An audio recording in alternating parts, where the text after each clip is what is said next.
We've got an awesome panel here. We'll do some quick bios, and then we're going to get into the swing of things.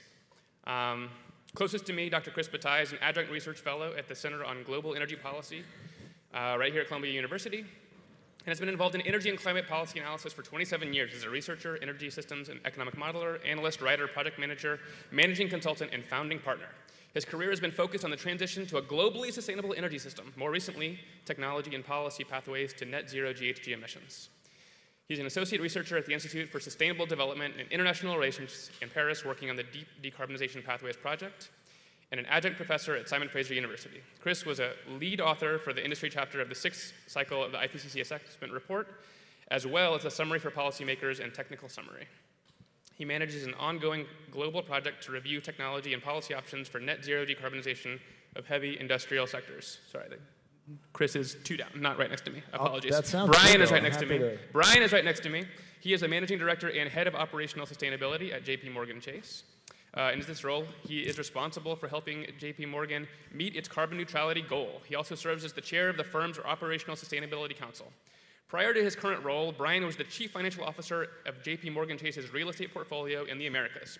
He also spent 8 years in the JP Private Bank on its planning and analysis team, where he led private bank business analytics.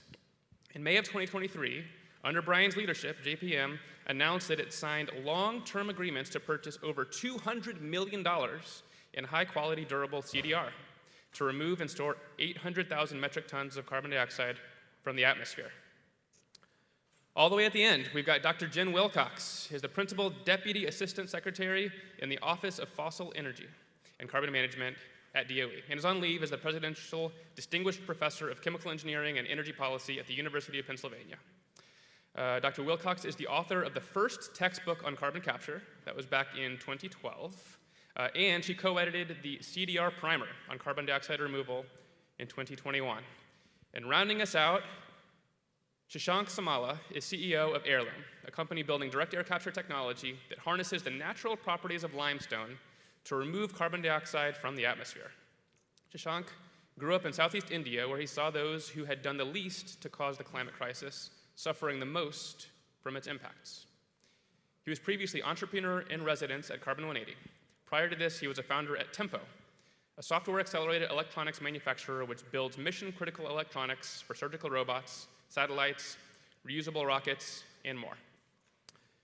And I, your humble moderator, am Xan Fishman from the Bipartisan Policy Center. We're a DC-based think tank, and we work on finding really good policy that can get bipartisan support. And direct air capture has been one of those technology areas that has really gotten a lot of support in Congress on a bipartisan basis, and we're seeing some of the fruits of that congressional labor beginning to play out at the Department of Energy. We're going to talk about that. But today we're talking about the evolutionary nature of DAC and who is going to play what role and when. A lot of stakeholders, and we're thinking on big time horizons. And as I was thinking about the theme of this panel, I started thinking, well, what if DAC was like a human being, right? There's like baby DAC with like first research, and like what's toddler DAC, middle schooler DAC, grandma grandpa DAC, and it takes a village to raise a child, and there's a lot of stakeholders. You got government, companies, got the policy world, got markets. We're going to talk a little bit about the role that those various stakeholders play in raising our baby DAC to adulthood.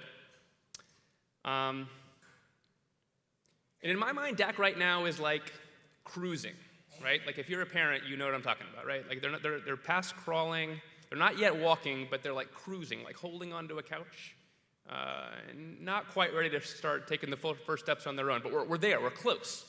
We're almost toddler. And I woke up at 4 a.m. to get here this morning, so I'm feeling really like I've got a cruising baby DAC that I'm taking care of. It's reminding me of that from my days as a parent of that age kid. Now I've got slightly older kids. But let's jump into this, right? We're talking about the growth and evolution of the entire DAC ecosystem. So where do you begin? I don't know, but let's start in the future, right? Let's just go DAC to the future and fully mature adult DAC, right? We've got a couple of decades in the workforce, in the prime of DAC's career. Chris, I'm starting with you. You've done a lot of work with the IPCC and modeling. When you think about DAC at scale, globally deployed, what does that look like to you? How much DAC are we really talking about? Okay, this is a great question. First of all, I'm a bit of a snake in the grass here because I do a lot of work with the heavy industrial sector, steel, cement, chemicals, what have you. And my opening line with them is, you've got to decarbonize or you're going to have to pay for DAC. So, now, in the IPCC, we have to remember there are thousands of scenarios that are kind of bucketed into 4 big scenarios. They typically run, if we're trying to stay in the 1.5 to 2C bracket, there's very little carbon dioxide removal up towards 2. If the next generation of vehicles, buildings, and industry, what have you, is near zero emission by the early 2030s, which is an extremely tall order, right? But if we're really serious in the law, if the damages from lower levels of warming turn out to be higher, and that's the way it's looking out right now, we're really trying to push down towards 1.5, carbon dioxide removal becomes critical. And there are obviously several different types, biomass with carbon capture and storage, direct air capture, what have you.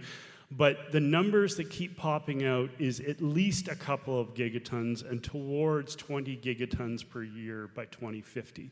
And if I were to sift through the IPCC tea leaves, I would bet on about 5 to 7 gigatons by 2050 if we were really down towards the bottom end of 1.5 and not up towards 2. So that's effectively equivalent to the emissions of the United States today has to be pulled down out of the atmosphere and be pushed back underground by 2050. Now, I don't think this is all going to start as something that we just do in bulk. It'll start as, coming from the first panel, there seemed to be a disagreement. Is it a waste product? Is it a value-added product? What have you? I think it's both. I think as we start out, we'll start on things like making kerosene, we're making jet fuel, making methanol, what have you, with DAC, and there'll be certain sectors willing to pay for that, and that helps us scale up. But by the time, when we start getting into the deep negatives, when it becomes something that all of society has to start pulling down, that's going to have to come out of the taxpayer's pocket. But there's going to be a building up to that through time. Now, the question is, how much comes out of the taxpayer's pocket depends on the work of the people in this room. Can we get it down into that sort of $50 to $100 range instead of $200 to $300? Terrific. So we've got only 45 minutes for this panel. I've got 12 questions on this page. We're going to work hard to get to net zero questions by 45. Shashank, coming to you. You've got an actual DAC company. You're going to be building stuff. You got some pretty good news with DAC Hub announcements out of DOE. Where do you see DAC right now, and how do you see growth over the next decade? So for those of you who don't know heirloom, we remove carbon from the air using limestone. Limestone is an incredibly abundant mineral. It's very thirsty for CO2, and we give it superpowers to pull a lot more CO2. To answer your question, Xan, when you think about tons, we are probably in the baby phase when it comes to just coming out of an infant phase, if you compare it to where we need to be in 2050. So in terms of the DAC Hubs announcement we had recently, we just received the official notification from Department of Energy to receive up to $600 million to build one of the 2 direct air capture hubs in the Gulf Coast. So these are the 2 most important DAC deployments yet. It is our chance to not just show technically and commercially that it is possible, but it is also a chance for us to show to communities and the people that we serve there how to deploy them in a just and responsible way. So, we went through a very rigorous technical audit around, does this technology work, can this scale, but also, our ability to invest and build community trust. And it's amazing to see how much Department of Energy, the amount of focus they put in it, because I do think it is important. I think the social license and community engagement and empowerment is likely one of the biggest challenges for DAC to get to scale. So in terms of where we need to go, the recent Boston Consulting Group survey clearly showed that there's a massive shortage of supply in 2030. And that's just 7 years away if you just compare it to where the announcements and where the planned DAC deployments are. So from that perspective, we need to be planning and deploying a lot more DAC in the next 7 years.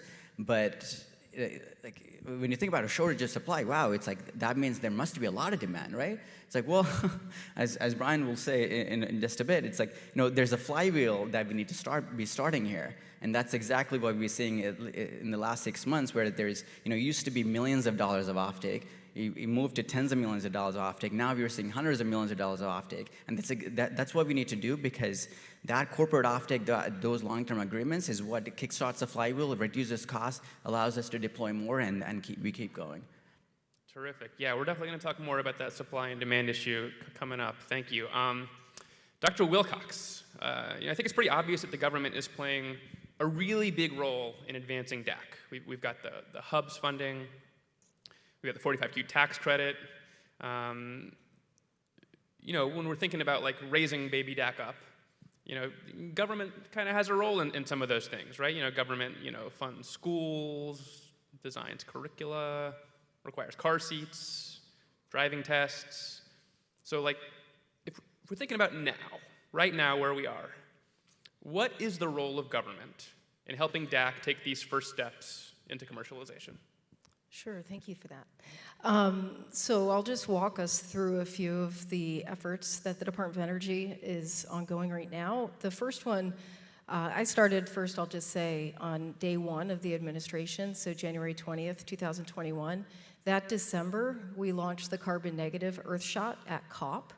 And what the Carbon Negative Earthshot is it's across effort across the Department of Energy. Involves ARPA-E, EERE, Office of Science, and my office, Office of Fossil Energy and Carbon Management. We're all collecting our resources, our annual budget, essentially, from base appropriations, and investing hundreds of millions of dollars associated with R&D on direct air capture specifically, but also including all of the other approaches to carbon removal, and also coupled to durable removals. So making sure that we do have the monitoring and the reporting and the verification for each. And that often kind of gets lost in the shuffle because we've had so many recent announcements, but that's critical. And what that investment is across R&D is really meeting the industry where it's at today. When we look at the technologies in direct air capture, they span across multiple technological readiness levels. And we really want to make sure that as we think about the direct air capture hubs, because we've awarded 2, and they still have gates to get through in order to get the complete funding, but there's $3.5 billion for 4 direct air capture hubs, each scaling up to 1 million tons of removal. And we want to make sure that there are technologies out there that we can support them along the way to be ready to be strong applicants for the other 2. And so that carbon negative shot is critical in terms of those base appropriations and really bridging across our partners at broader DOE. And the idea behind that is if we can invest these hundreds of millions of dollars over the next decade, can we scale up to thousands of tons to millions of tons by 2030? And that's the first step. If we can scale up to millions of tons, that will help us to get onto the path that we need to get to a gigaton by 2050. So 3 zeros from today, and then another 3 zeros to go. And the idea is if we are getting to that scale, can we get the cost down from, say, $600 a ton today? Maybe we can get it down to $100 a ton, and that's kind of the ultimate goal. In addition to the 2 awards that we made for the direct air capture hubs, we also made a number of other awards. And so there are 2 other phases to the direct air capture hubs, again, meeting industry where they're at today. So we have concept papers, and we also have front-end engineering design investments that we've made, and these span all across the United States, recognizing that direct air capture is going to be sited outside in different regions. It's exposed to the elements. Elements like humidity, temperature are going to make a difference on how the performance of the direct air capture is effective and operates. The other aspect that I want to mention is, well, and those awards we had about 20 across $100 million across the United States. The last thing I want to mention is another investment that often doesn't get attention. This came up in the earlier panel. Once you capture CO2, what do you do with it? It can be a chemical feedstock combined with clean hydrogen for synthetic fuels or chemicals. You could combine it with calcium or magnesium to make a synthetic aggregate, help it to be part of the built environment. But really, if you think about how we need to scale the removal, the permanent removal of CO2 so that it's truly part of the climate solution, we really have to think about geologic storage. Geologic storage is something that's still, this is something that we've been investing in for 2 decades at the Department of Energy. We know how to do it. We have Class 6 permits that essentially are coupled to the MRV required. Now the Environmental Protection Agency has a public tracker, and you can see there are more than now 150 Class 6 permits. You can even see exactly the status of these permits. And so the bipartisan infrastructure law, in addition to the direct air capture hubs that get so much attention, in addition to our carbon negative shot, we have $2.5 billion to build out the geologic capacity of how to deal downstream in the offtake of CO2. And this is a significant capacity. So what this number, $2.5 billion, equates to, at a minimum, 60 million tons of CO2 injection per year. The government is paying for this, essentially, and building out the capacity so that if you were to site direct air capture in a given region across the United States, you don't have to worry about what to do with the CO2 because we're building out the capacity. And we're working very closely with our partners at EPA. The last thing, and I said that was the last thing, but I got one more.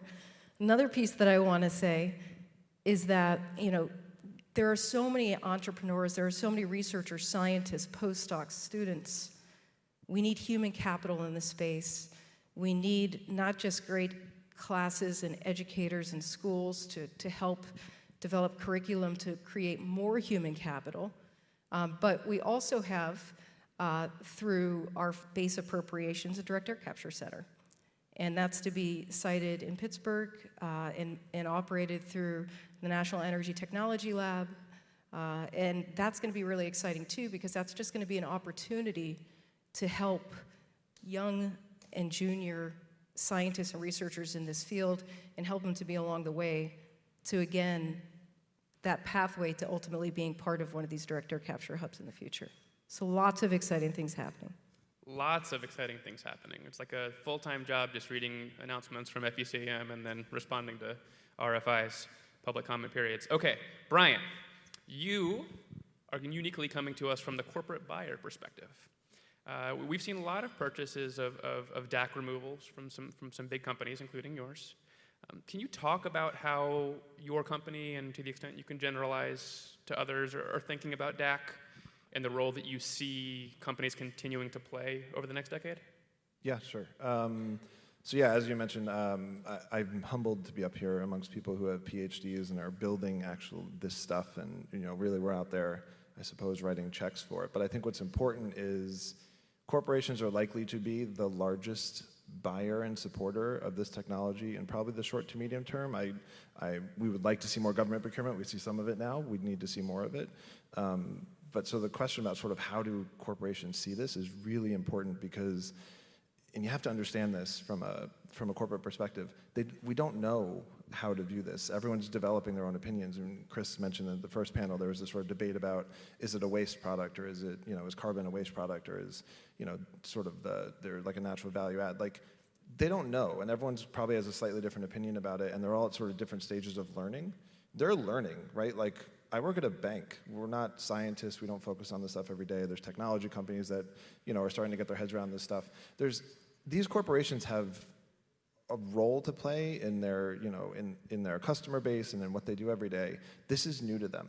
And so right now, I think specifically around DAC, well, let's start with sustainability in general and sort of the general idea that we need to be reducing emissions every single day. And then, and this is very much JP Morgan's view, while we're reducing emissions, we have to turn to removals as a way to manage unabated emissions. So like, I think if we sort of get comfortable with that general concept, then you start to understand, okay, so now you're going to get into the removal space. I think a lot of corporates view DAC specifically right now, and again, I'm speaking very honestly, because it's the only way kind of I know how to do this. I think they view it as a little bit of a safe haven from some of the risks of the other end of the spectrum, if you will. And you're sort of effectively, buying for a very, very high premium carbon removal because there's a risk of doing things at the other end of the spectrum. And I know that might not sound like the most positive view of it, but I think if you don't have the honest view, it's hard to sort of like understand how to move this stuff forward. The question about what it is going to be in a decade, we don't know either, right? You don't know, I don't know. I would say that like any other company, you have to view this as this is a growing commercial landscape. This is a growing market. This is the largest market any of us will ever see created in our lifetimes. But, and it's a huge but, I know we'll talk about supply and demand at some point in the next 24 minutes and 15 seconds. Anyway, let's get to supply and demand later. I think what's important here is if you think about this, use sort of the analogy of a toddler cruising. If you have small children or have ever had small children, I have a 6-year-old and a 4-year-old. When they're at the point that this market is at, you're still sort of in making sure they survive mode. Like, your job is to make sure that they actually eat food and that they don't like smash their head on something and that they don't, and we're sort of in that place with direct air capture and I would say the VCM as a whole. We need to make sure it survives. And I think any of us who get to, the biggest risk to this entire thing is complacency and comfort, and we have to understand that we are still in a position where if we don't make sure that this thing moves on, it won't move on. That's on all of us, and we are in an echo chamber right now. You're sitting in a room of people who give a shit about this, and outside, go walk out on Broadway and ask anyone if they know what this stuff is, and I bet you they won't know what you're talking about. And so you need to remember that. We still have to get this message out, and we still have to push this into the ecosystem. It's not out there yet. I love that. Thank you. I've got a 5-year-old and a 7-year-old, and guaranteeing their survival. I feel like that's a really great goal. You know, maybe we shouldn't be thinking quite as much about high bar. which college they're going to get into, or you know where they're going to live in the country, and maybe just like are they going to make it through the next year and grow and thrive. Shashank, coming back to you. As you're thinking about building out your first commercial DAC units and thinking about growth after that, how are you thinking about incorporating project finance into your thinking, right? Like, we can talk about science, we can talk about policy, but at the end of the day, the economics have to work. Like, how is it that you're going to be able to build actual physical infrastructure and have everybody along the value chain want to do that because the economics work out for them? I cannot understate the importance of this. A year ago when we were first talking about this, we were sort of laughed out of the room. It's like, wow, DAC, bankability, it's like, it's just so early. Where is the demand? Are you even producing CO2, right?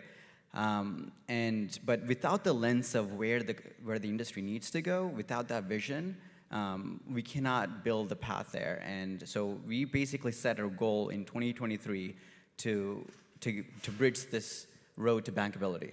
And I'm happy to say that we are well along that path. For I tell the team, for every dollar we raise in venture capital, we need to raise $1,000 in project finance dollars, in infrastructure dollars. That's what builds society: roads, highways, hospitals, solar, wind, natural gas power plants. Like everything we see around us has been built using cheap source of capital, low cost of capital, and that's because of two things. One is you have clear long-term demand, a clear market signal that if you produce an atom of CO2 and you put it underground, there is a customer on the other side paying a fixed price for it and a guaranteed price for it. And the second element of that is you have to remove production risk. And we started the year by removing CO2 from the air and sequestering it into concrete, becoming the first company to do that. We showed that we removed the production risk, and just recently, about a month ago, we announced one of the largest ever CDR deals to date, selling 315,000 tons to Microsoft. And obviously the magnitude of the deal is important, but the most important thing is it is one of the first, surprisingly, bankable CDR contracts. I spent most of this year sitting with lawyers, and it's unsexy stuff, right? Like this is, how do you define a termination clause? How do you define, commercial operation date? Where, like, making these contracts truly airtight, so that when you take it to a bank, to an equity investor, you can get a low cost of capital. That's how we've seen solar and wind deploy to the scale that they have in the last 15 years. Right? Like lower cost for electrons, get more demand, unlock more markets, and which gets you more scale, lower cost. So again, going back to that flywheel, and bankability is a key part of that. Thank you. Dr. Wilcox, I'm going to come back to you, more government perspective here. But not just government perspective, because I know a lot of what you have been thinking about and what DOE has been thinking about is the role of local stakeholders, community engagement, environmental justice. So, part of my question is, what role do local communities play? Like, is it like, get off my lawn? Is it, we've got a nice, friendly community in the cul-de-sac, everybody should play? Are they gonna like ride their bicycles in the back alley like my kids do in Capitol Hill? And as we're thinking about that, how do you think about permitting? I've spent a lot of my time worrying about permitting and trying to make a more efficient system. So as we're thinking about permitting DAC, but also the other enabling infrastructure, CO2 pipelines, sequestration sites, which you've already mentioned, how is DOE thinking about achieving an efficient permitting system and incorporating local stakeholder engagement into a functional system? Sure. There's a lot in that question. Yeah, sorry. Yeah. But you can handle it. Yeah, I think I can try. Well, one thing I'll say is that, so the Department of Energy invests in technology, right? And now we have an opportunity with the infrastructure law to invest in infrastructure associated with demonstration. And so in terms of the permitting and regulatory framework, we don't have that.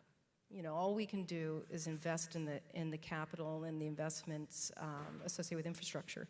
So when you look at pipelines, for instance, and the permitting of pipelines, that's the Department of Transportation.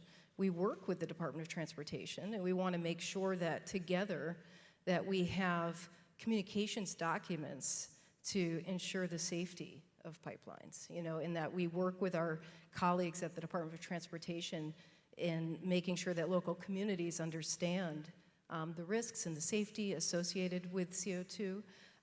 And then as I mentioned before, in terms of Class 6 permits for geologic storage, again, that's not us, that's EPA. But we work closely with EPA, and we work closely with the regional administrators of EPA. And so going back to communities, this is a critical piece. And one thing that's true is the bipartisan infrastructure law, it does come with strings attached. And so every dollar out the door for these demonstration projects and front-end engineering design, which is the first step ahead of a demonstration, there's a community benefits plan. And the community benefits plan is 20% of the score of the application. And it has 4 components. One component is community engagement. Another one, though, is workforce analysis, to be able to say how many jobs are you going to create in a community. Another one is making sure that there's the inclusion of diversity, equity, inclusion, and accessibility in the plan. And then the 4th one is Justice 40. And that's not just environmental justice, it's restorative justice, which means that a lot of these communities have been burdened by fossil fuel companies and legacy impacts. And it turns out that the rocks that we get oil and gas out of are good rocks for putting CO2 down into. And the communities ask, well, why my backyard? Why my rocks again, right? And so some of these communities are overburdened and disadvantaged. And so Justice 40 is about investing in those communities, but investing in a way such that it's not, the community benefits plan is not checking a box, it's about an agreement. It's about trying to get industry and communities to come together, making sure communities have a seat at the table, a meaningful seat, and that there is an agreement, and there's veto power. If the community says, I don't want it here, there should be flexibility and that you look somewhere else to do that project. And so that's a critical piece, is that aspect. One thing that I'll also add is the benefits. I think, again, it is kind of treated a little bit like box checking, and one thing that we're looking at is, can we actually provide really robust examples of what true benefits are to a community? So many times we think, oh, it's just jobs. But when you go into communities, again, some of them might be legacy impacts, so there might be a need to go and clean up something. There might be a need to reduce air pollution. It really depends on what the community is, what the values of the community are, and making sure that we do everything we can to meet those. Thank you. All right, we are running behind schedule. I feel like I'm actually running a permitting process here and just trying to be true to life. But it's okay. We're going to get through this. Next 3 questions are give or take about who's going to pay for this stuff. And Brian, we're going to come back to that topic, which seems kind of important, about supply and demand. Right now there's more demand for high-quality carbon credits than there is supply. As DAC gets deployed in other forms of CDR, how do you see that changing? Is there a point in the near future and medium term where supply outstrips demand to the point where market prices could make further investments in DAC deployment uneconomical? And if so, what's the solution? Again, at the risk of sounding cynical, I do not believe that demand is outstripping supply, right? Like, we are currently signing bilateral contracts with buyers and project developers are signing bilateral contracts. There have been sort of a handful in the DAC space, if you think of it, and most of those are buying things that are still not built. And so it feels like there's more demand than supply, but if you look at the project scaling that is being built, those projects are not all sold out, which is one issue. The other is, if you go talk to any of these guys, and Shashank's one of them, we've had this conversation, and I've talked to Climax, and I've talked to a bunch of these, like, if you ask them if they could build it, if you had millions of tons of demand today, what could you build in the next 5 to 10 years? They can support it. They know how to build this stuff. Yes, they're starting, some of them are in R&D stage or just getting to like early production, but like, they know how to do it. They understand the architecture of the plants, all that stuff. Yeah, permitting and siting is like a problem, I get that, but if you sort of like put that aside and just look at supply versus demand, if the demand shows up, I believe that these guys and gals will build it. I truly believe that. And I think one of the things we're struggling with is we haven't seen the flywheel of demand really kick on, and part of it's because this is very expensive. And so back to your point about pricing, I do think we could get there. I believe that this, call it high integrity end of the market, so a permanently stored ton of CO2 could be treated like a commodity, and at some point we could get to price parity where there could be a market there where these things actually do operate that way. We are very far away from that right now, and I think the reality is that supply and demand are not the things that are going to bring the price down. The thing that will bring the price down is economics and scaling. That's more important right now. Eventually, supply and demand will help moderate prices, but for now, these companies need to build these things and get them to commercial scale. They need to build bigger facilities so that their costs come down per ton of CO2. They need to get cheaper energy. All those things need to happen. Until we get there, I don't think the prices will come down enough for it to truly be a price parity market. Got it. So for now, just like make sure the kids actually take a bath, eat their food, don't run into traffic. The thing I have like these like 5 or 6 like t-shirt quotes that I call them because I say them all the time. And the one that sort of applies here is science has told us how fast we need to go. Technology has told us that we have the solutions. Economics will tell us if we'll actually get there. And the economic side of this equation is very complex, and we haven't focused enough on it. And so I think we need to spend more time there. So let's spend a little more time on it. We've got a bunch of different ways that money is flowing to DAC. Right? We've got these, voluntary market purchases. We've got 45Q. And now DOE is kicking off a pilot government procurement program. Dr. Wilcox, could you talk about how you think the government could play a role in terms of supporting demand or being demand in the medium term or in the long term? Yeah, so this is an exciting opportunity that we have, $35 million associated with the first really government procurement of carbon dioxide removal. Looking for anybody wanting to cost share or add on to that too, in terms of any of the private companies. But it's really the first of a kind. We just announced it. there's not too much more to share. Double click, check it out on the website. It's exciting. Okay, Chris, bringing it back to you. You've been really doing long-term thinking on this. And I know one of the things that you've been thinking about is actually after net zero, like net negative. Does that require different thinking in terms of the economics? Who is paying for the DAC removals in a net negative world? And if you can play into my extended tortured analogy, what phase of life is that net negative scenario? Is this like new grandparent energy, elder statesman? I hope it's elder statesman and not like 13-year-old daughter energy. Sorry, I'm at that phase of life. So that's an interesting. Right now, we're kind of at the tens of tons, right? Tons, tens of tons, kilotons. You're trying to find early buyers, people with high value added to their brands. They've got very thick balance sheets that they can pay for it, and you kind of have to work your way along the supply chain of like. For those folks who can pay less but really need it over time. And eventually, you're going to need the Mayors of the world buying it for making methanol. You're going to need, United, buying it for SAF and what have you. And you work your way down these folks. It's like we need, and it's a different space here than maybe in Europe where they could tie the value of a permanent additive negative offset to the EU ETS price, and you could just flip it right over. You could sell straight in if you can produce at the EU ETS price, right? So we're in this kind of complicated, walking down the dollar per ton cost curve, but eventually when we get to that negative space, things are going to get strange. And I think at that point we have to flip. We're still always going to use it as a commodity for making fuels, for making materials, what have you, but then we have to think about, okay, so in the morning, like, where did your trash go in the morning? Where did all that clean water come from? What have you? It becomes part of the public goods and services that kind of keeps civilization going. And I have a feeling if we're going to get to really big DAC, the interesting thing about DAC too is it's not like biomass with CCS. It's permanent, verifiable, and additive. You don't have to worry about how long it took to grow it back, what the feedstock was. The CO2 came out of the air, it went through a machine, it went into the ground. That's measured. That's bankable right there.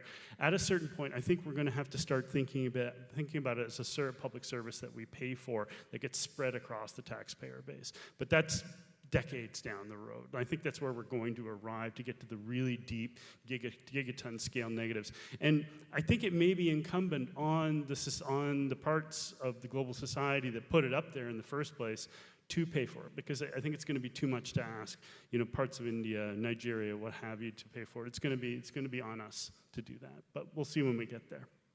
Thank you, Shashank. DAC is getting into its school age phase soon. We learned about learning. We heard in the previous panel about learning rates. What does the DAC ecosystem need to learn? What does a DAC company to learn? What are the technology learnings? What are the implementation learnings? What's the common core curriculum, right? Math, reading, resilience and responsibility, playing nice with others. What are you guys trying to learn over the next decade? We've been learning in the public, in the open, I think. We've been publishing a lot about what we're learning. We're moving on from, the industry in general is moving on from the planning and the technology in the lab onto deployment phase. We're opening up a new facility in the next couple of months that is built, that is commissioned, it's pulling CO2. And that's what we need to see a lot more. I was talking to another DAC entrepreneur. In 5 years from now, when you look at Google Earth and you want to be zooming into a bunch of different places and see real DAC assets pulling CO2, right? Like, these are not just ideas or announcements. These are actual projects doing the thing. And that's where we need to go to. I think just to respond to Chris here as well, what we're focused on is we want to move past the whole use DAC CO2 to make fuels, to do EOR, natural recovery. We are very clear about what we want to be doing, which is 4 things. We call it the high road CDR. One is DAC CO2 molecules are not going to be used for enhanced oil recovery, not heirloom CO2 molecules. We're not going to be giving board seats to oil companies. We're not taking top co-investments from oil companies. Number two is we're going to use MRV, measurement, reporting, and verification, as a way to create trust and transparency and justice with the communities that we're building these in. Number three is strong community benefits agreements. And number four is strong worker protections and being competitive with wages and benefits. That is what the foundation of what the future of DAC we think looks like. And that's the phase we need to move to. We need to set foundational principles that we hope that other folks can see and becomes a norm. Because for us to get to gigatons, we need to get moving. We need to set these principles. We need to actually get to real tons permanently stored underground instead of doing all these other distractions with DAC CO2. Thanks. Brian, in the finance world, I feel like you spend a lot of time thinking about risks. So what are the big risks out there for DAC that would scare away buyers? What would prevent companies from continuing to invest? I sort of, when thinking back to the sort of answering it to the first question, everyone's in like a different place with this, and so it's hard to sort of give a general answer to it. I think the biggest risks to this sort of evolution, the survival of this market and this technology is we have to, well, a few things. One, we've got to scale faster because there's competition in the space, right? There are other ways to capture and store CO2 via, BECs and bikers and other things, and so I know they're different, but they look the same to a lot of people, and so, we have to find a way to start scaling quickly. I think we have to divorce, I think we've done a pretty good job of this, but we're not all the way there. We have to divorce the word philanthropy and, sustainability. I think that too much philanthropy, putting philanthropic dollars towards this won't solve it. We need real commercial scale solutions.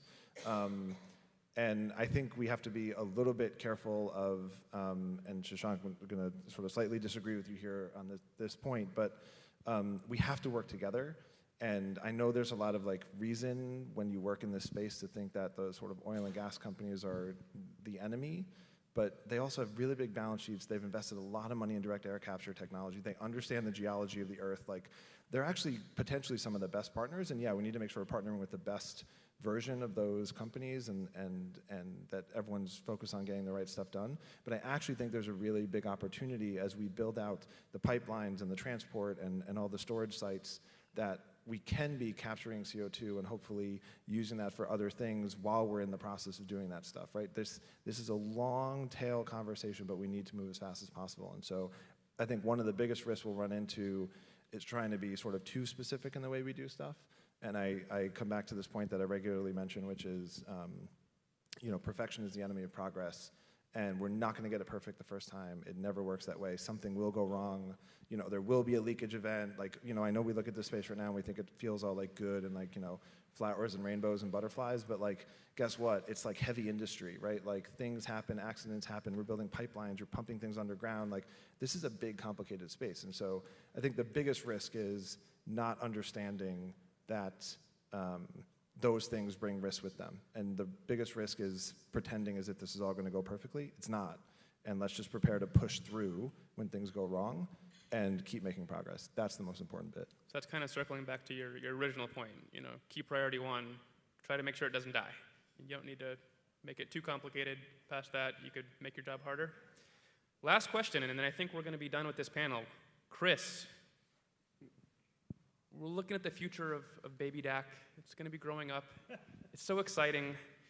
What's one thing that gives you hope that DAC is going to grow up strong and robust? And one big, scary challenge that DAC is going to need to overcome on its journey to adulthood? You got 1 minute. Hope. Folks in this room, modularity, economies of scale. Solar is going to be so cheap, and there's going to be a lot of it we're going to have to make use of that we're not making use of otherwise. The energy's there. Scariness, siting and location, and getting these things in the, pouring cement, laying steel to get these things in the ground. Terrific. We have had a terrific panel. I hope this was helpful to all of you. At BPC, we have a direct air capture advisory council, a lot of resources on the website if you're interested in that. Would love to be in touch with all of you. Brian, Chris, Shashank, Dr. Wilcox, thank you so much. Looking forward to helping Baby DAC grow with your help. Thanks.